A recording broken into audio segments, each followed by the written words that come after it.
Welcome to Dear Alice, a lifestyle approach to interior design.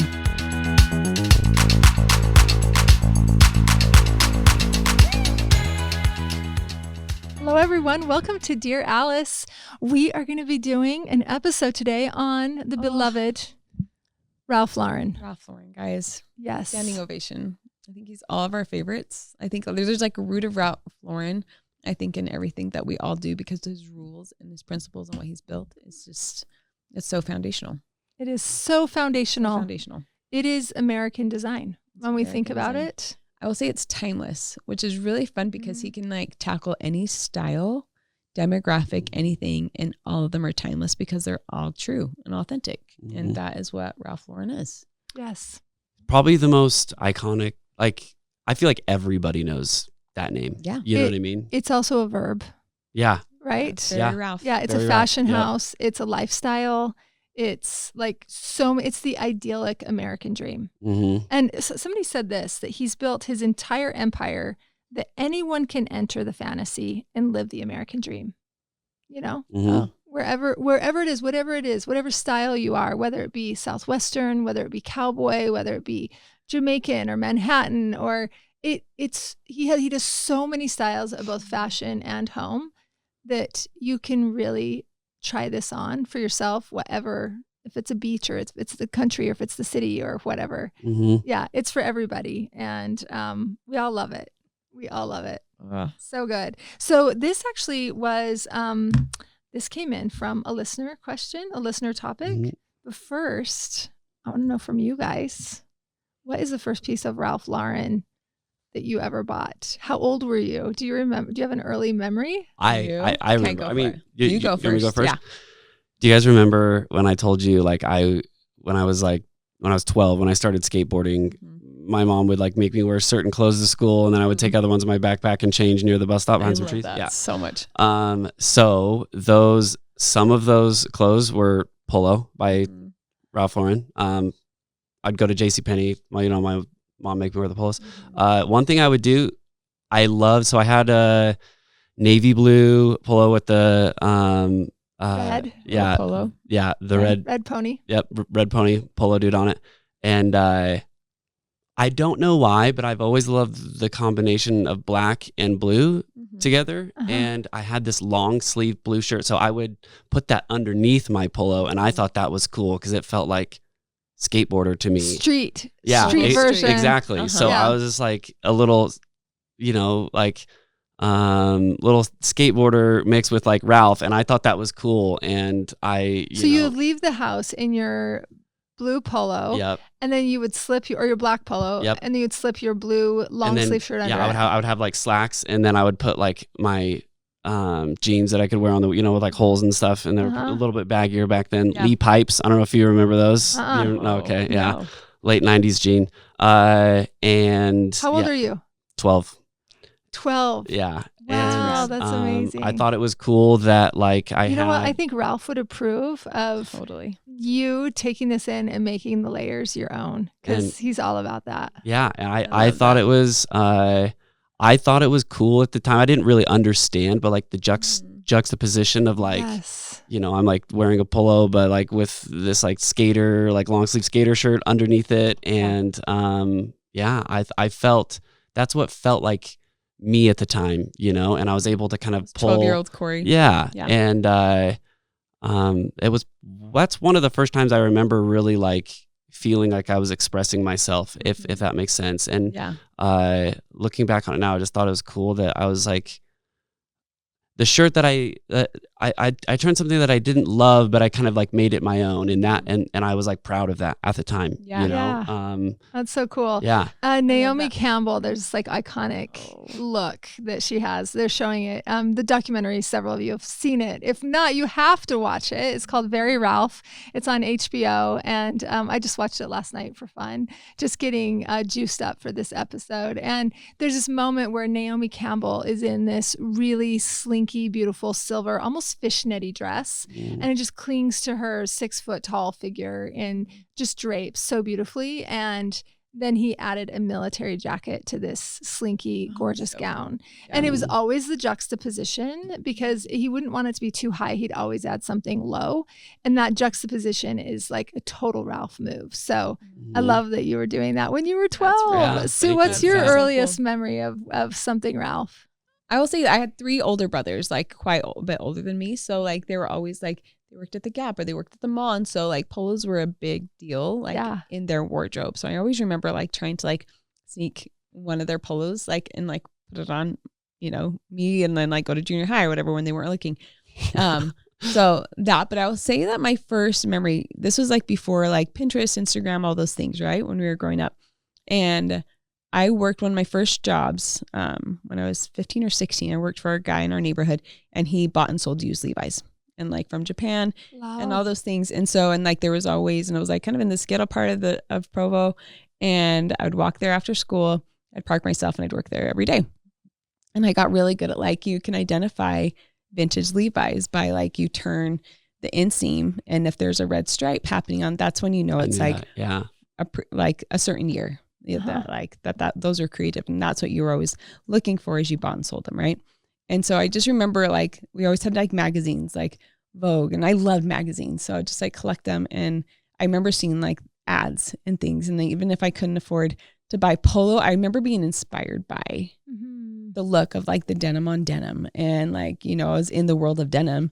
And so like, that was probably, I think I got like a chambray shirt. Yeah. It was probably like my first like actual like Ralph Lauren purchase, and I probably paired it with Levi's and just that whole layering, again, color drenching, like back in the day, I didn't know it was called that, but I would say that just like the Levi denim on denim, I think was like my first like big influence from Ralph Lauren aside from just and polos. Was that in the 90s? Yeah, that was like in mid 90s, mid 97. Yeah totally. I was working at Denimville. Cute. It's called Denimville. That's amazing. Yeah. Oh my gosh. That's so fun. What about you, Jess? Well, I have an older sister that's about 2 years older than me. And so I'm trying to remember, I don't know what my earliest memory was, but I feel like I was always really name brand conscious. I probably have been my whole life. It was one of those things that I wanted to aspire to, right? And so same thing, all the magazines.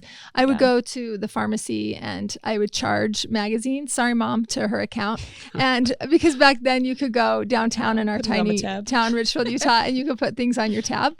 And so I would just always charge things to my mom's account and just get all of the magazines. That's so awesome. Yeah. And then, you know, you rip them apart and you tape them to your walls and all of that. Laminate them and make posters. And his lifestyles were just so idyllic. That's the first Instagram right there. Yeah, it really was. Yeah, the first same Pinterest board. Yeah, but I can when we're thinking about this in my mind, I can picture being 16 and having my keychain be this camel colored leather fob, and it had the pony branded into it, and it was kind of pillowed and stitched around the edge, and that was my keychain when I was 16. I swear, I can know. see that. Yeah. I know exactly what that and was. And you know, the longer you have it, and just like make sure everybody sees it. the more that you know, the more worn it got, the better looking it got, which I think is also such a Ralph principle. But and I had that through college, and I mean, it never wore out, so I just had it forever. I don't even know when I would have ever gotten rid of it, but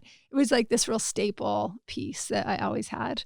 Yeah, my first keychain was Ralph, was polo.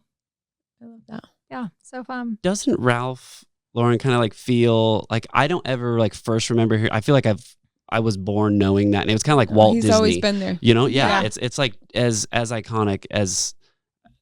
Yeah, as like Disney. It's like, it's just something that always has been, and it's so defined, like, and iconic, I guess. In fact, at the very beginning of Very Ralph, Audrey Hepburn is speaking, and it's like she's giving a speech about his life or something. And that's and they take that clip and they make it the beginning of Very Ralph. And Audrey Hepburn says, he conjures up all the best things in life.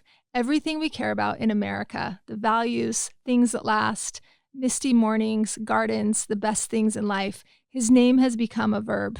We say it's so Ralph. You know? It's so good. It's so true. Yeah, and I think it is. It's Nike, it's Coca-Cola, it's Disney. it's all of those brands that when we think about American values, you can't not see an ad or an image that he has created this absolute lifestyle from every point, from what you wear to what you could sit in, the houses, all of it. It's very Ralph. You can't tell the American lifestyle story without talking about him. And that's like, man, that's a fingerprint in our culture for sure. Yeah. Which hats off to him, because I'm like, to go from like a fashion, because he started out, with ties. Let's take like a quick history lesson on Ralph, right? He was born in 1939. He I just found this out. I don't even think it was on Very Ralph that he served in the military. His family were Jewish immigrants. He was born, grew up in the Bronx, and his real last name is Ralph Lipschitz. Yeah. And when he was 16, he and his brother ended up changing their last name because older of bullying. brother. Yeah. In fact, in Very Ralph, the older brother is telling the story of he couldn't take the bullying anymore they kept being called shits, lip shits. And he's like, I couldn't take it one more minute because they had these idealistic values, and they're Ashkenazi Jews. And so they're very intelligent people, and they didn't like being boiled down to this part of their name, which I can a little bit relate to. I grew up, my maiden name's looking gay. And we got called gay all the time, or looking gay, or all of these different slurs and different things with your name that you're just, at some point, you're like, come on, guys, get over it. It's more than just a name. It doesn't define you. And so the older brother changed the last name to Lauren. And I want to make a quick call out. Suze was just saying this. It's Lauren.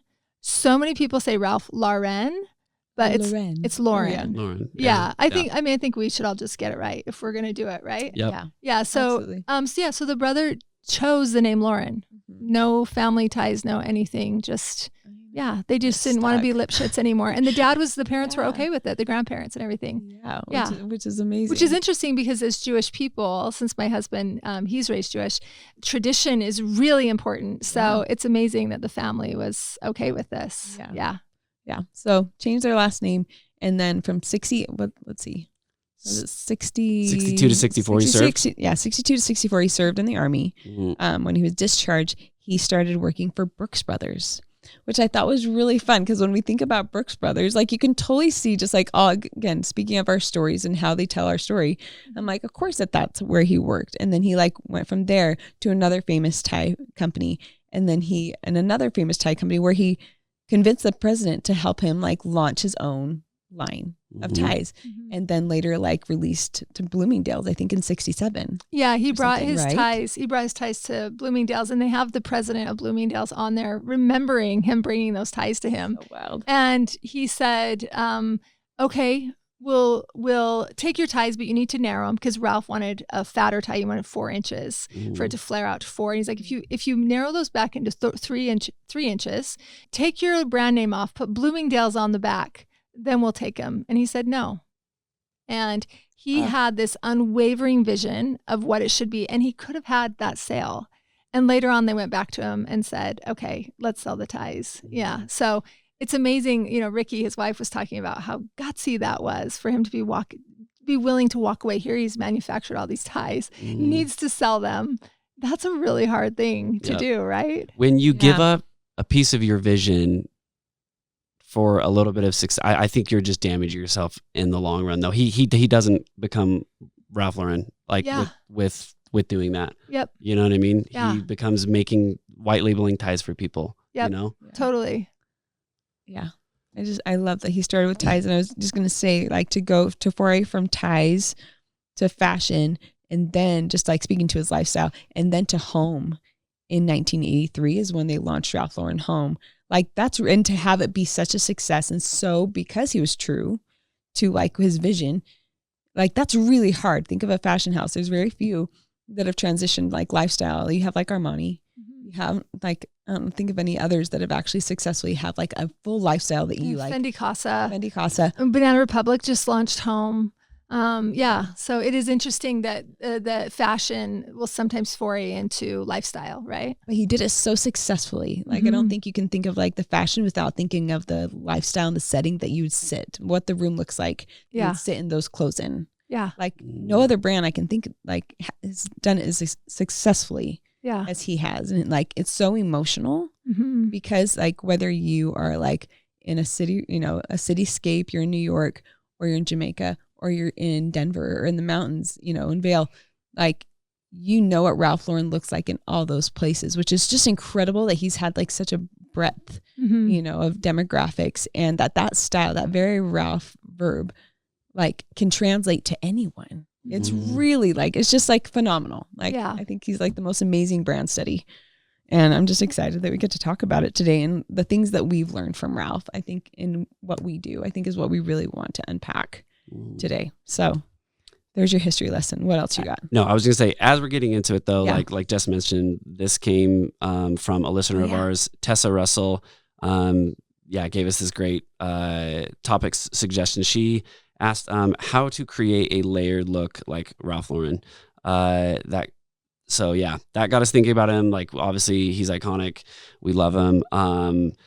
This year, his Ralph Lauren stock is up 44% just this year, which is insane. So, and the net income is up 27.6%. That is probably largely to do because he like designed the Olympic the apparel, the Olympic apparel, and and the younger generation has discovered them for themselves. Yes. This wasn't influenced by their parents, which I don't know. I don't know if you guys generationally, if your mom was buying you the polo shirt or if that was your decision. Yeah. Okay. Yeah. Yeah. And see, your brothers were buying the polo shirts, right? Yep. And so that helped influence you. But for some reason, the younger generation, it's not coming from their parents, because Ralph kind of got just a little bit quiet and tired for a minute. And this younger generation is coming up and they're loving these looks. We've seen tennis culture pop up again, right? These preppy looks, all the things that we grew up 90s fashion, which is quintessential, like academia. Yeah. You know, as far as like more books, the better. Like, that is so Ralph. Yeah. It's also, I think, a reaction to like the minimalism that has been happening, because Ralph is not minimal. Like, layering is a huge part of everything that he does. Isn't that cool though that he never bends to a trend? Yeah. Never bends to a trend. That's why he creates the trend. That's why he is timeless. I think, because he just creates something. And in 30 years from now, I mean, he's always going to come back, just come back into culture, just because he's timeless. He's relevant. Yeah. So really cool, really inspiring. But So we created some points to kind of like talk about how to layer like Ralph. And so if you guys want, we can get into those. Yeah, we have like four things that we feel like we've learned from Ralph over the years. I think number 1 is storytelling. Number 2 is scale. Yeah, 100%. Number 3 is for sure layering. He's the king of it. And I think people that work for him also really get that down. And it's a real feeling thing as you watch him and Very Ralph pull the layering in and off. It's a very living, breathing thing as he's trying to figure it out. And it's fun to watch him do it, because we all know we're trying to figure out in our own homes. Yeah. And then the number 4 that we've learned from him is just to be uncompromising on your vision. Yeah. So that's what we wanted to unpack today as we answer Tessa Russell in wanting to know, how do we create that layered look like Ralph? So the first one I wanted to talk about was storytelling. Yes. You guys feel free to add your points. But one of the things that I learned from rewatching Dear Ralph. Dear Ralph. That's the next podcast we're doing. We're going to have him on. I know. I can't wait. From watching Very Ralph is that he loved movies. And so he's always had this cinematic eye. He loves watching movies from the 30s and 40s. You can tell in his ads. Yes. Sure. Yes. And his ads, both print and for television, is he would create an entire scene, an entire set. And he would really create the feeling of it. He wouldn't use models in the beginning. He would use friends or people or an interesting architect, and he would just really get this really honest look. Relatable too. He would tell the girls to wipe their makeup off. Yeah, the relatability thing. He likes girls with long hair because he likes when their hair blows in the wind. And he just wants us all America, clean-faced, happy lifestyle. He wants everything to be happy. And he would create these scenes. In fact, one of the reasons why he's created his own stores instead of just exclusively selling in Bloomingdale's or Saks or whatever else is because he didn't like the way his clothing looked on the mannequins, the way that they were dressing them, and just khaki pants and a yellow shirt and maybe a sweater over the shoulder and a tie. It just didn't look right in the fluorescent lighting, and the way they were putting it together didn't look amazing. And so he was like, I got to create a setting for this, right? So he buys the Ralph Lauren mansion in Manhattan, and he creates the entire scene and then puts, the low lighting, the right music, the click of the floors, the whole scene, the oriental rugs going up the stairs. And then he puts the clothes on the mannequins, and they have masters layering the window scenes, and then you get the look, and then you're part of the lifestyle. You're just experiencing it, and you want a piece of it. Yeah, when you see it, you're just like, you find something to take home because you want that to stay with you. 100%. That storytelling is amazing. Yeah. He said that the cowboy, the working man, can be just as stylish as the aristocrat. And he loves all of these styles. So good. Right? Yeah, he finds beauty in every aspect of American culture, whether it be Native American, cowboy, Ivy League culture, military, safari, English writing. He finds nobility in all of them, and he creates the most idealized version of that lifestyle. And I think it's just such romantic stories that we can all really buy into. And so that is the master of it. He tells the story, and he really conjures up the feelings, and we see that in the print ads, and we see it in the way that you walk into the store and it smells a certain way, and the floors are a certain thing, and all of the different furniture and just the whole experience. He, they said he would go over budget in every aspect of creating the store or creating the clothing or whatever, but it had to be right. And he was unbending on his vision, like you talked about, Corey. But I think the storytelling, one of the things that we've learned from that in creating homes for other people is to just really lean into who they are. And don't just tell that story in your voice, in your way. You've got to lean way in. If you can imagine if Ralph Lauren had just put in a table and chairs and a rug, that's not the story. No. That's just jeans and a t-shirt, right? That's not layering in the right belt, the sweater over the shoulders, the purse, the earrings, the backdrop, the lighting, right? The right backpack over the shoulder, the certain socks, the perfume that you're going to be wearing. Like, there's a huge story to be told.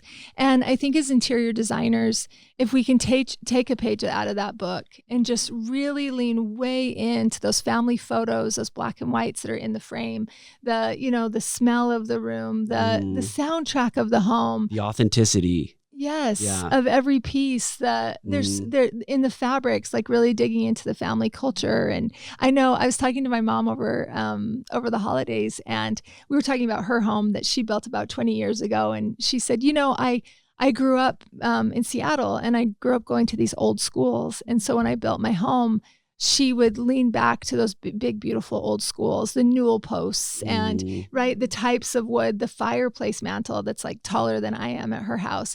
And so she had this vision in her head of these beautiful old buildings in Seattle as she was building this house. And that was like her North Star. And, and then of course they have a lot of family heirlooms and pictures, and they've told this quilted, beautiful story of their life in it.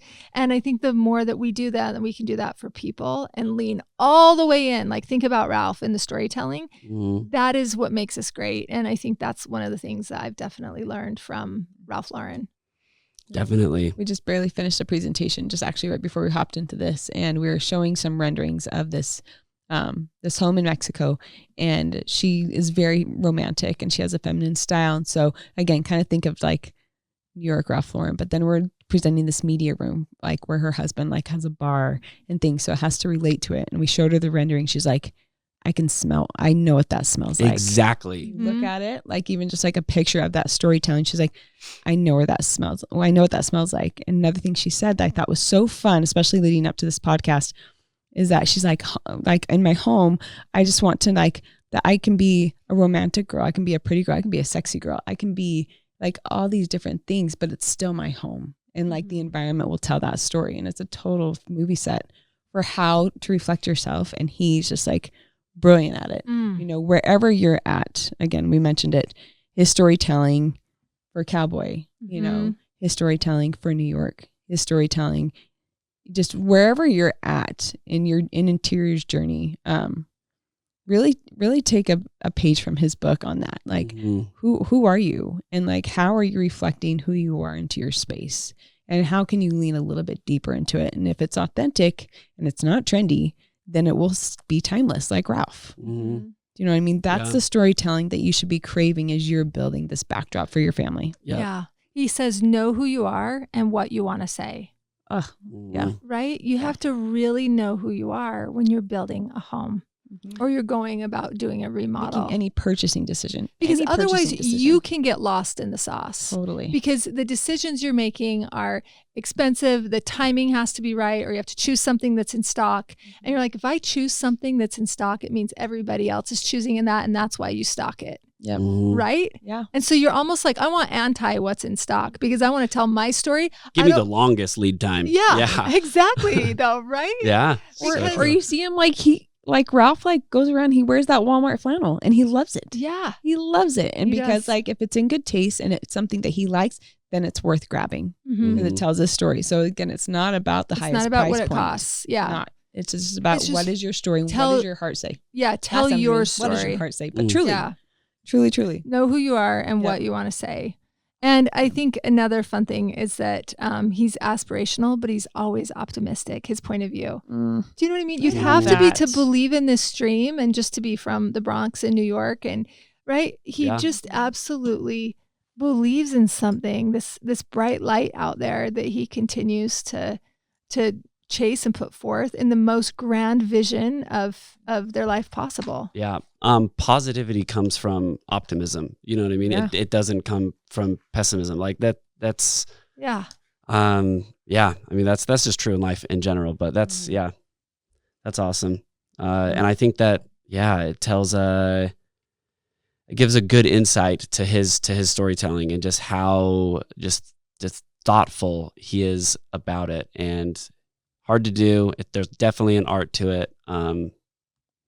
But he gives us the blueprint, you know, down to the necktie, like all the details matter. Yeah. It's all important. It can all be great, you know, which I think is so great. Definitely. Suze going to share a couple things. favorite lifestyles. Those of you watching the podcast, we're going to describe what you're looking at. First and foremost, this is a picture of Ralph and Ricky at their Jamaica home. And you can just see the dark, beautiful louvered shutters in the background, and then just these gorgeous white walls. The crisp contrast between the dark and light. Foliage and the plaster. Always palms. And the earth, like the earthen, like there's always warmth to it. Like there's never a cold interior when you're looking at Ralph's spaces. And that he dresses the part, you know, like we always say that we always look in people's closets because that's really revealing on what their style is. So look in your closet and like, what are you the most comfortable in? You know what I mean? Because that's how you should feel in your space. I love that he's in bare feet, but he's wearing a white dinner jacket, a white suit, no tie, just his top button unbuttoned. Yeah. Such a fox. She's such a fox. Like, go her. Did you know that Ricky, Lauren, she's a psychotherapist? It's amazing. And an artist and like all these things. Anyway, she has such a pedigree. Both of them do. This is also in their Jamaica home, and it's beautiful, but you can tell that it's Ralph, and we'll go into all the other aspects that we find aspirational about him, his layering, his scale, all those things, but you can still tell, regardless of like the part of the world that he's in, that he's touched that space, which is true to his brand. That's the last one from Jamaica. Before, it's just there's such an ease to it. I think anybody would feel comfortable here, which I think is also something he does really well. He makes people feel comfortable. But it also like feels edited too. You know what I mean? 100%. This is his Colorado home, and this is on a big, huge like ranch. It's like tons of acres. Yeah, you can see like teepees out in the distance, and he probably put them up, but it is just beautiful wood log cabins, lots of layered flat weave rugs. Just beauty in every detail. So generous. I think scale is one of the things that he's really known for. Look how wide the planks like are on the hardwood floor too. Just like, to me, that's so rad. when he talks about going like vintage shopping, like with his team, and just like to find these like Native American rugs. And you always, speaking of storytelling, you always like ask who you're buying the thing from about the story of it. You find out as much as you can about Navajo, heritage, and like why. And there's stories in every single rug and every blanket. And that's like what he finds so beautiful. That's like what makes us fall in love with people, right? Is like knowing their story. And it's so that's such a huge this point. This is in the mansion, the New York store. Mm-hmm. Yeah. So beautiful. That lifestyle is very New York. This home is the Bedford home. Yes. And I just wanted to make a quick note about this. His mom asked him, "Why do you need this big house?" And he said, "I bought this house so that I could get that little red barn that was on the property." And he said, "That little red barn is for my soul." Oh, that's amazing. That's sweet. Nice. There's these like little intimate moments. I remember when they did this print ads saying they were coming out for with Ralph Lauren the country store, which the country store is what a lot of those antiques they were buying for. Yeah. And there's just these things that he does that do have so much soul. And when you know that about the Bedford home, that he had to get that little red barn that's down by the water for his soul, you can feel that that he always mixes the humble right in with the grand, just to make sure there's something there for his soul. Yep. Yeah, really beautiful. What a good lesson. Yeah, so good. So many amazing lifestyles to learn from Ralph. The second thing we want to talk about is scale. That I think we've really taken a page out of his book. I think one of the things you hear me say the most is that he will often use a 48-inch round dining table or center hall table as a nightstand or a side table. And we saw great examples of this as they were going through the lifestyles of Ralph on Very Ralph. Here I'm holding up a picture for those of you that are just listening. In a bedroom, they've got the big 48-inch round table. And he has his own lighting line through Visual Comfort. He's got an oil painting on this, several picture frames, books, a glass of water. It's just such a generous big surface. And with those generous big surfaces, just really feel well collected and homey. And he loves objects and beautiful things. So, and again, and all these things that we're talking about are going to like relate to each other, because I'm like the storytelling of how you use the space. There's a function to it. There's something like meaningful. The images in this picture that Jess is holding up, of like the frames, those like intimate moments, like that should be by your bed, not on your entry table necessarily. Like he really, and because he's using such generous scaled pieces, like 48-inch dining table for a nightstand, you're able to get this layered look, but you're able to still have some white space to actually use the surface. And I think that that's something that his spaces, even though that they're very layered and very cozy and all these things that you feel when you think of Ralph, they're livable because you still have a place to put your drink. There is a matter of restraint. So when you are layering and doing, with these like large scale pieces, know that you don't have to fill the entire thing. The reason it's large is so that you can have enough, but you can also like pull back, which I think he's genius at, and study that. If you really want the Ralph Lauren layered look, to understand the restraint. Give yourself massive surfaces. And buy big things, because little things look knick-knacky. But when we use scale to our advantage, that's when you start to get that really generous, big lifestyle look. Yes, I was talking, And also big things make your room feel bigger. So much bigger. Right? We're going to use the larger rug. We're going to use those larger tables. We're going to get that biggest mirror. The biggest mirror. I was looking at a dear friend of mine. She was just like trying to put together her room. And again, like I think she was compromised by what was available and the scale floor mirror. And so she showed me a picture and I was just like, oh no, Amber. I'm like, you need a bigger mirror. That I'm just like, I bet you can't even see your head when you stand back and look in there. I'm just like, don't be compromised by what's available. Like there are things available, like out there. You just have to be patient, and it's worth the wait. Yeah, it really is worth the wait to get the storytelling right. Don't Otherwise, you're buying stock. 2 or 3 things. Yes, and that's such a waste of money and a waste of like your time and your story. Yeah. So like go for bigger. Yeah, always bigger art, bigger mirrors, bigger lamps, bigger tables, bigger rugs, bigger furniture, because it will grow your space. Yeah, definitely. I think a great example of scale. I'm going to hold up this image. I don't know if this is from one of his homes or if this is from the lifestyle Ralph Lauren, but You can see this desk. It's like probably 90 inches. It looks like a dining table. It's huge. And then how many things he can load up. He's got not just one lamp, but two, a task lamp. And then also this beautiful crystal lamp. He's cooler than all of us. Right? Yeah. And the leather blotter, both front and back, how you can sit on either direction.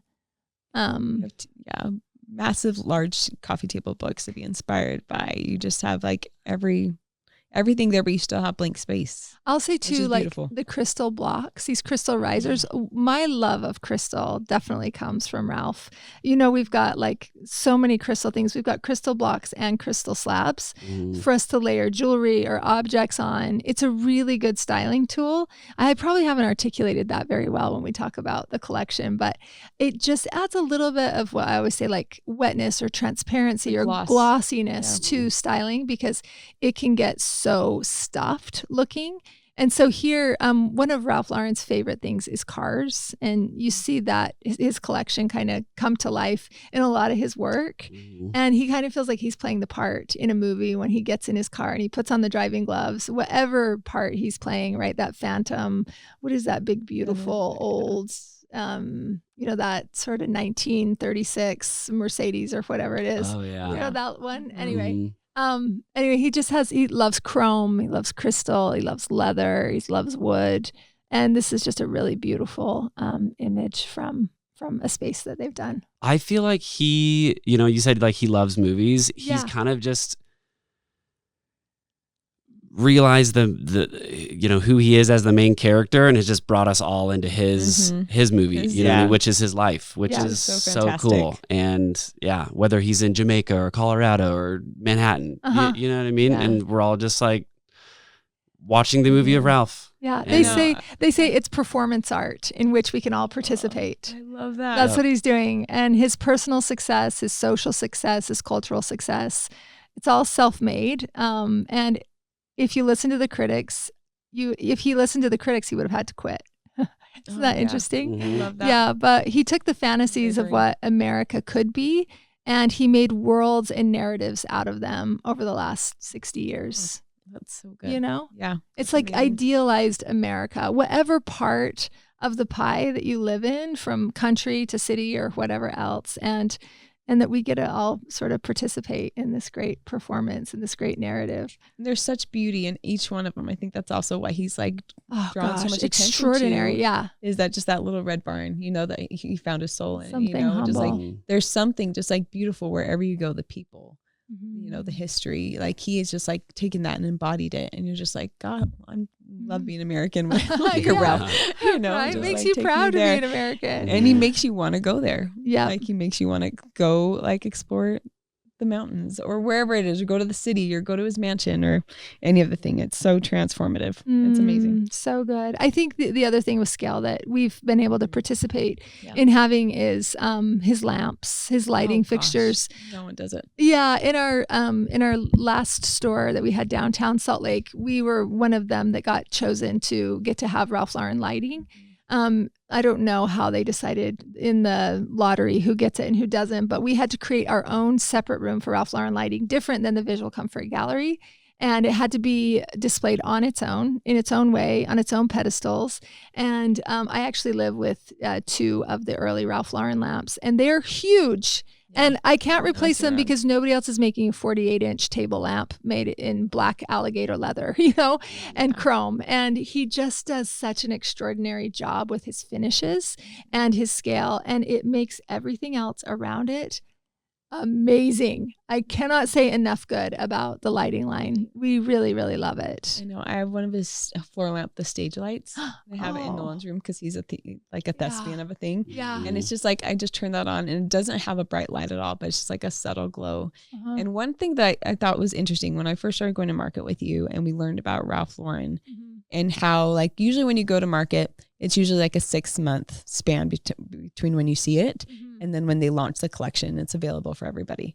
And they're like, it'll be 6 months so you can get this, but for the Ralph Lauren collection, it'll be at least a year. And that's because like, if you look under the carriage of like any of like the hardware, like how things are fitted, the chain, everything everything is better on Ralph's lighting. Like the details are there, and like it's details where nobody's looking for them unless you're looking for them. And like that's the difference of Ralph Lauren and everyone else. Yeah. His lighting and everything he does. Just the way you switch phenomenal. on and off the lamps is different than what is standard for the rest of the company. You know, the cords that you plug in the lamps with are different. The shades are different. All the materiality, it's just a different ball game that they had to raise to a whole new standard to be the ones that were selected for, you know, for making the line. And we've seen, actually, in the industry, we have seen different vendors take on Ralph Lauren. First they were at, I feel like Henredon, and then EJ Victor, and then they went to TA was making them. TA got it pulled from them. I don't know who's going to be making the furniture now, but they have to be at a certain excellence. Yeah. And I don't know what happens in these partnerships, but it's got to be right. I know. Or he's not going to do it. Yeah. Unwavering, which is our fourth point. But yeah, we were on scale. Let's talk about layering. We could talk about this forever. Yeah. Layering, I think, is obviously the question that got us to this podcast. This is something that, you know, we obviously continue seeing the projects. This is something that was published in Arc Digest. This is one of his own homes. If you look at the scale of this cocktail table, I don't know what that is. That's probably like 60 by 60. Looks like it, yeah. Layered with probably no less than 40 books in a big, beautiful chrome car in the middle of it. But it's all the things he loves. I think he's a great collector. Sue and I were listening to a podcast this morning from one of the gentlemen that collects things for him. And he's always looking for the very best. And Ralph had said to him, if you don't want it for yourself, then I don't want it.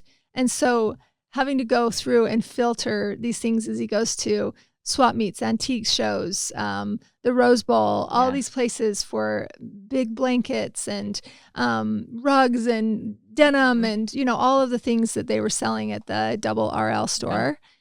It had to be the very best. Otherwise, Ralph wasn't interested in it. And that's how they layered the windows. People that would do the windows would sit and talk about that too. But you can just see the layers of extraordinary things, even like the little air flying machines hanging from the ceiling and black and white photography. Doses of curiosity, like curious objects that like make you want to like ask questions, which I think is a really beautiful thing for anyone's home. That's such a beautiful part about layering, is to like keep people curious, because like you have the story and they need to ask the question, but be like, wow, he's fascinating. Like you can like just like stay. I'm sure if he had a museum, which I have no doubt that there's museums based on Ralph Lauren, or there will be. There will be. That you'd have to like loop it 10 times to be able to like see everything. You still wouldn't see everything because he is just like that good at the layering game, and like it just makes you want to go back. Your home should be like that. Yeah, he pays attention to the details of everything. And I mean, I didn't know that he was like, you know, a huge car lover, but now that you're like mentioning it, there's like a little like model car in like almost all of these spaces. And yeah, it's just cool because then it's like a little like glimpse to like who he is, you know? Yeah. It's awesome. When we go to style for like photo shoots and things, like he's like someone to take a page from his book. Oh gosh. Because he like, you look at this and like, it looks like it's always been this way, this room that Jess is holding up. And there's such a composition to it. But it's so effortless. I thought we would so effortless. We talk about the layering with this scene because you have art layered on top of built-ins full of books, you know, and then art in front of that too. Like my collection is so abundant. Yeah, that I have to just like place it everywhere, which is such good storytelling. Yeah. So if you were to teach the people how to layer like Ralph, using this image, Sue, what would you tell them to do? Gosh, I would start with a really large rug. You know, like something that's interesting and tells your story and like feels like the scene. Again, the rug is the biggest piece of art in the room. The art that he uses, the scale of it, do you see how it's going from like side to side? And he does that probably just for composition wise. That's the largest backdrop to then layer more things in front of. So again, kind of like the big dining table as a nightstand, you go larger because then you can layer things. If you're dealing with like small pillows, like 5 18 by 18 pillows, that's not going to be a luxurious layering story. No. You need larger things. You need like the 26 by 26 or then to like layer 20 by 20, which means that you need a larger sofa to be able to handle that. So with layering, you do have to have like a really generous base layer. Your rug needs to be larger. Your sofas need to be larger. You need to span from wall to wall so that you can then add all the things that you've been collecting your whole life. Let's make this point really quick about pillows, because everybody listening has a sofa and all have pillows.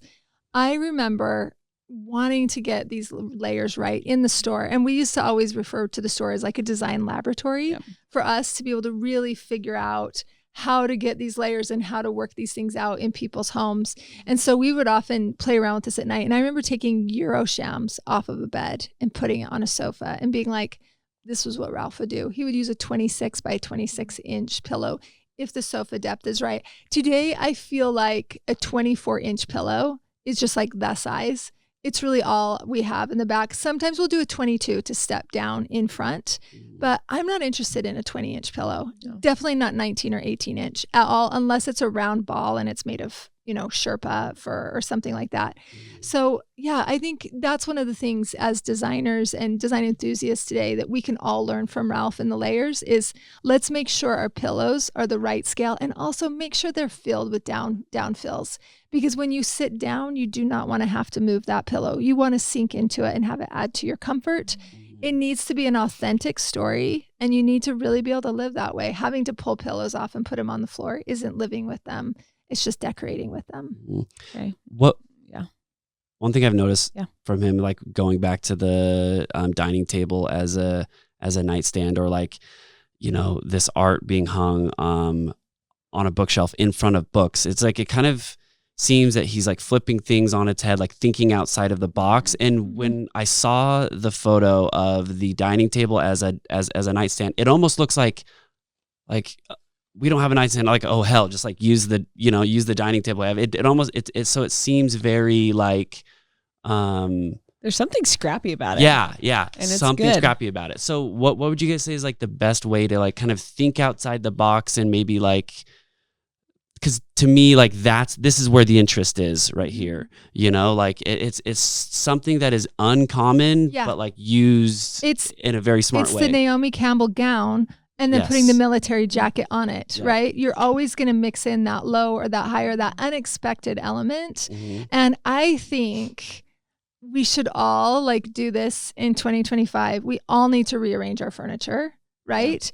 And get clever with it. Ralph Lauren had a new book come out a couple years ago that have his own homes in it. It's just a book of all of his homes. Or just study, Pinterest, and really study the layers, because you're going to know what layers are missing from your repertoire, right? You're going to be able to get courage to do the wild thing, which is pull that old dining table that was grandma's, that little 48-inch one in her kitchen, and just try it for size, right? Put your lamp on it, work it out. And those risks are how you're going to get the reward. That's how Ralph got the reward of being Ralph, was by taking the risks. And it didn't come easy, right? He has to work that out, figure it out. It's not that it's an automatic formula that he's going to say A plus B equals C.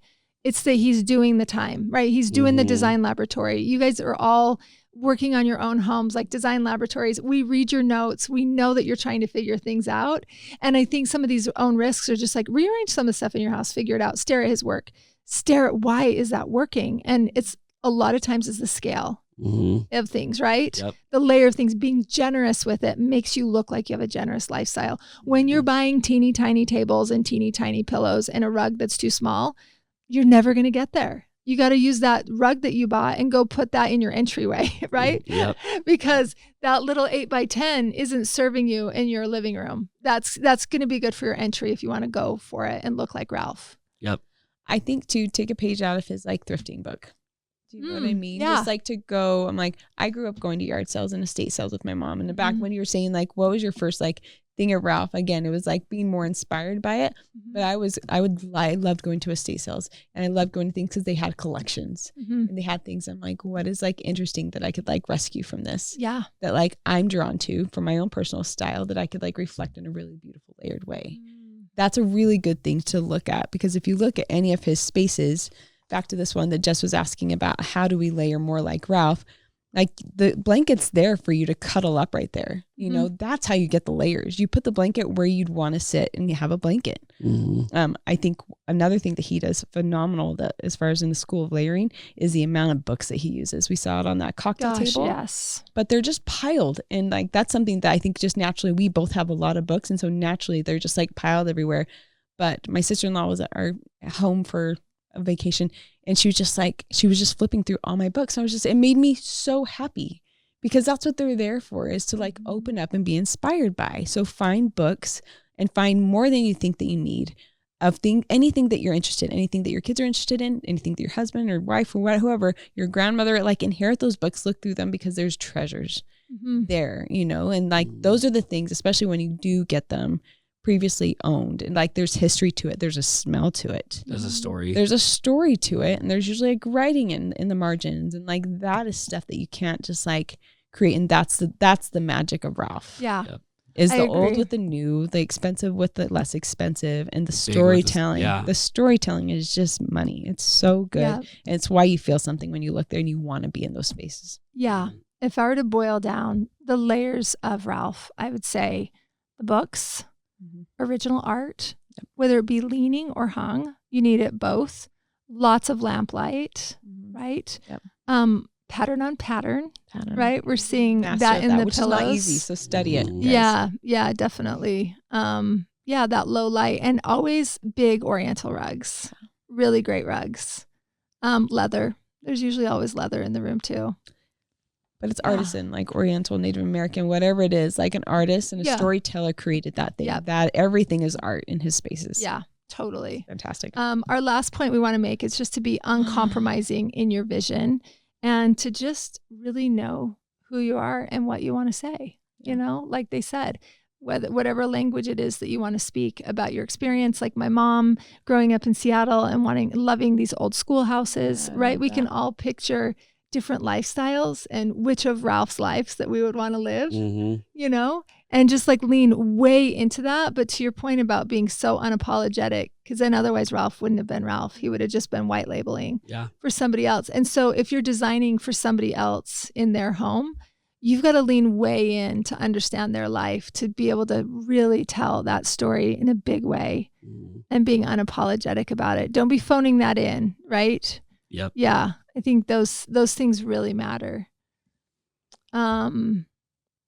This is what he says. He says, you have a full life to be able to create. You can't create from emptiness. It has to come from an honest place. So as a designer, you can help people get that. I think that's really great. They also say sometimes you have to fulfill your dreams to know what the real dream is. And he says family and having peace is his real dream today, which is really sweet. You can see him celebrate his family right after every fashion show or any award. He goes straight to his family, hugs them first, and then he'll start hugging Oprah Winfrey and everybody else that's there, you know, which is really great. Yeah, I think those are a few take homes that we've learned about Ralph. And I hope that this has been a fun listen for you guys. It was fun for us to do a deep dive. Yeah, thank you so much for writing in. If you guys have any episode ideas, just send those to Dear Alice at alicelanehome.com. And if you would, leave us a review. That really helps us get noticed. And like, subscribe, all the things. Follow us on Instagram if you aren't already. We're at Alice Lane Home or at Alice Lane Interiors. Thanks so much, guys. We'll catch you next time.